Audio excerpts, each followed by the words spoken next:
سعودي عرب ولې دومره په تیزۍ سره لیبرالېزم طرف ته روان دی؟ فحاشي ولې دومره په تیزۍ سره روانه ده؟ شیخ محمد بن سلمان سعودي عرب کې میوزیک کنسرټس کیږي، شرابخانې کولاو شولې، اکټرز اکټریسز دا راوغوښتل، فلم انډسټري کولاو، فیشن شو ماډلینګ شروع شو. د ویژن 2030 څه شی دی؟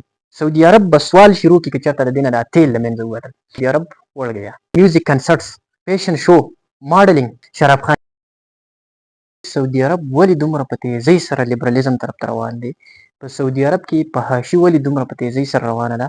تاسو به کتلي چې د سعودي عرب کوم اوسنی بادشاه دی شیخ محمد بن سلمان، د سعودي عرب ډیر په تیزۍ سره لیبرالېزم طرف ته روان کړی دی.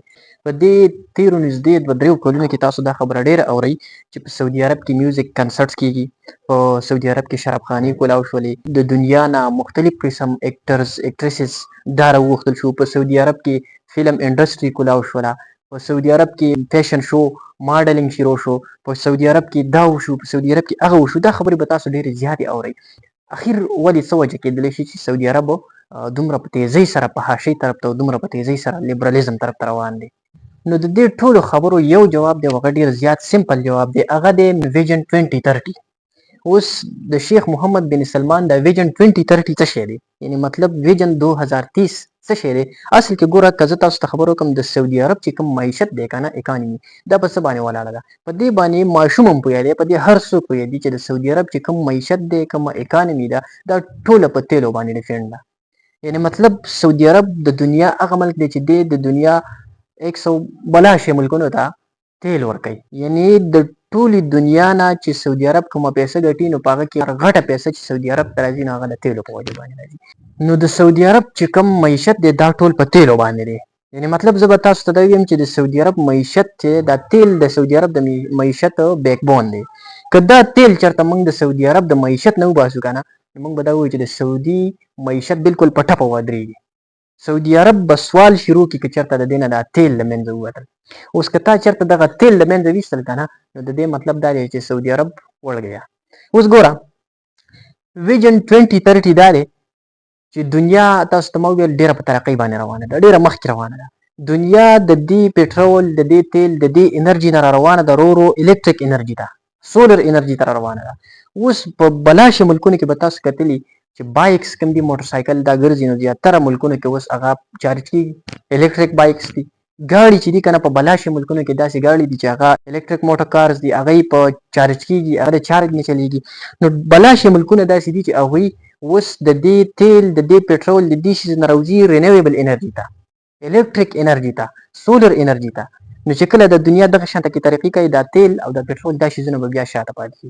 هر څوک به دا کوشش کوي چې لکه زه په پټرول باندې په تیلو باندې دومره خرچه کوم نو ښه نه ده چې زه الکتریک کار استعمال کوم، ښه نه ده چې زه الکتریک بایک استعمال کوم چې دا خرچه خو راپسې نه راځي که نه. چې زما موټرسایکل چارج کېږي نو زما مازغه خراب دي چې زه پټرول موټرسایکل ته ور اچوم یا تیل ور اچوم. نو دنیا دغه شانته کې مخکې روانه ده. نو د سعودي عرب چې کوم دا اوسنی باچا دی شیخ محمد بن سلمان ته دا سوچ وکړو چې که داسې د دنیا په ترقۍ کې روانه او دا پټرول دا تیل دا شیزونه ورو ورو شاته کېږي او دنیا الکتریک سولر انرژي ته روانه داسې خو به سبا زما د معیشت بالکل ختم شي. زه به بیا څه کوم؟ زه به بیا سوال ته کښېنم. نو شیخ محمد بن سلمان دا یو سوچ وکړو، هغه د ویژن 2030 دا میشن شروع وکړو.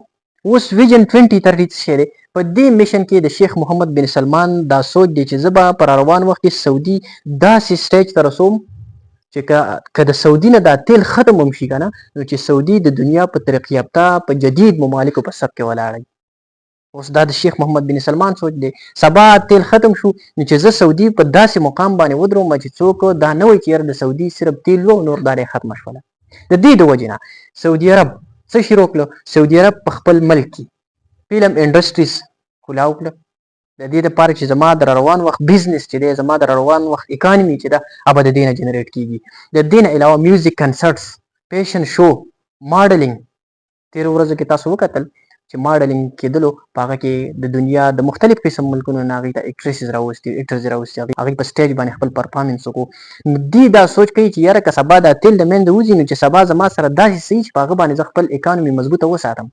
د دې نه علاوه شرابخانې کولاوهلی شو، ټوریزم سیاحت خپل ملک ته هغوی دا شی شروع کوي چې ټورسټ موږ خپل ملکونو ته راوغواړو، د دې نه زموږ معیشت روان شي. دغه شانته کې شوبز خپل ملک ته راوستل شو. د دې نه علاوه بلا شی سوچ نیوم یو سیټي د نیوم چې په هغه باندې شیخ محمد بن سلمان په سعودي عرب کې یو ښار شروع کړی دی چې هغه انتهایی دی وایي چې یاره دا به د دنیا د ټولو نه جدید ماډرن ښار په دې کې به چې څوک پاتې کېږي هغوی ته به د دنیا هر قسم فیسلټي موږ ورکوو. په دې کې به روبوټس چلیږي، د خلکو د خدمت دپاره به روبوټس استعمالیږي. نو په نیوم سیټي باندې هغه دا کار شروع کړی دی. نو د شیخ محمد بن سلمان دا سوچ دی کم لیبرلیزم کومه فحاشي کوم ماډرنیزم چې سعودي عرب ته روان دی نو دا د شیخ محمد بن سلمان همدغه سوچ دی چې که سبا د سعودي عرب د تیلو دا قصه یو طرف ته شي نو چې ما سعودي په داسې سټیج په داسې ځي باندې ودرولي چې سعودي دې ته نه محتاج چې ګنې تیل ختم شو نو بس سعودي عرب د منځه لاړې ووتلو.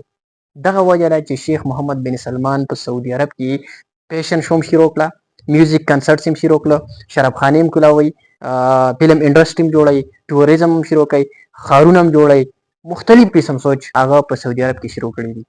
اوس یو خبره مینځ ته یو سوال پیدا کیږي چې سعودي د مسلمانانو ملک دی، په دې کې حرم شریف دی، بیت الله دی، خانه کعبه ده، په دې کې دا د مسلمانانو ملک دی، په دې کې غټ غټ علما دي، په دې کې شيوخ دي، هغوی ولې اواز نه اوچتوي د دې فحاشۍ خلاف، د دې ماډرنیزم خلاف، د دې لیبرلیزم خلاف هغوی اواز ولې نه اوچتوي؟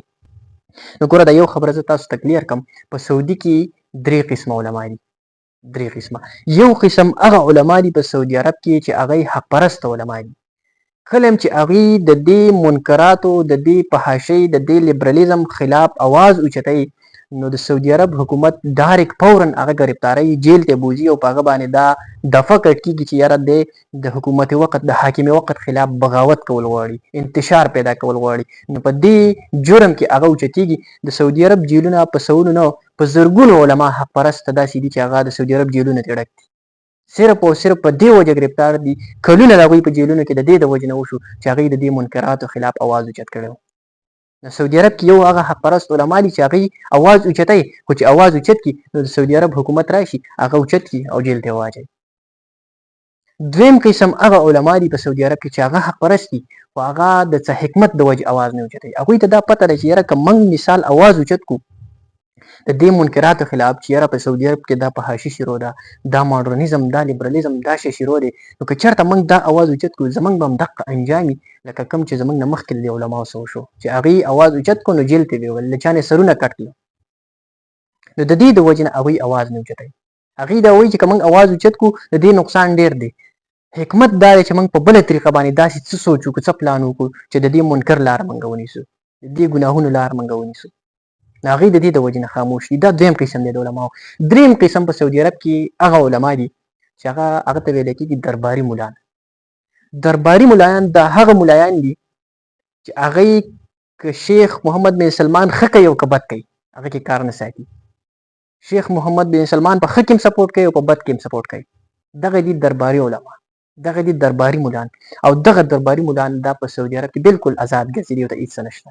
دوی به چېرته ته وانه د یو منکر د یو بېحیي خلاف به دوی چېرته اواز اوچت نه کړي، خوله به کولاو نه کړي. دوی به چېرته د فلسطین په حق کې اواز اوچت نه کړي. دوی به چېرته د مسلمانانو اجتماعي چې کوم مسایل دي په دې باندې به دوی چېرته هم خوله کولاو نه کړي. دغه دي درباري ملان. او په دغه درباري ملانو کې زه تاسو ته نمونه نه اخلم، که ما چېرته تاسو ته یو څو نمونه یاد کړه که نه چې دا درباري ملان دي بیا ستاسو نه به ما څوک خلاصوي. یعنې غټ غټ خلک چې مشهور خلک دي په سعودي عرب کې خطبې ورکوي، بیانونه کوي، خو هغوی نه به چېرته د حق خبره دا وانه وري په دې باره کې چې سعودي عرب کې دا ولې کېږي، سعودي عرب د فلسطین لپاره ولې اواز نه اوچتوي، د مسلمان لپاره اواز ولې نه اوچتوي. دغه درباري علما، دغه درباري ملان دا په سعودي عرب کې آزاد ګرځي، دی خپله عیاشي کوي، دی خپلې مزې کوي. نو سعودي عرب چې په تیزۍ سره لیبرلیزم طرف ته روان دی او دونه فحاشي پکې روانه ده، د دې ټول همدغه یو سبب دی، همدغه یو وجه ده چې دا د شیخ محمد بن سلمان دا سوچ دی چې یاره که سبا د تیلو دا مسله زموږ نه ختمه شي، دا تیل زموږ نه واخیستل شي نو چې سبا ما سعودي داسې ځای ته رسولی چې سعودي یوازې د تیلو اکانومي ته محتاجه نه وي.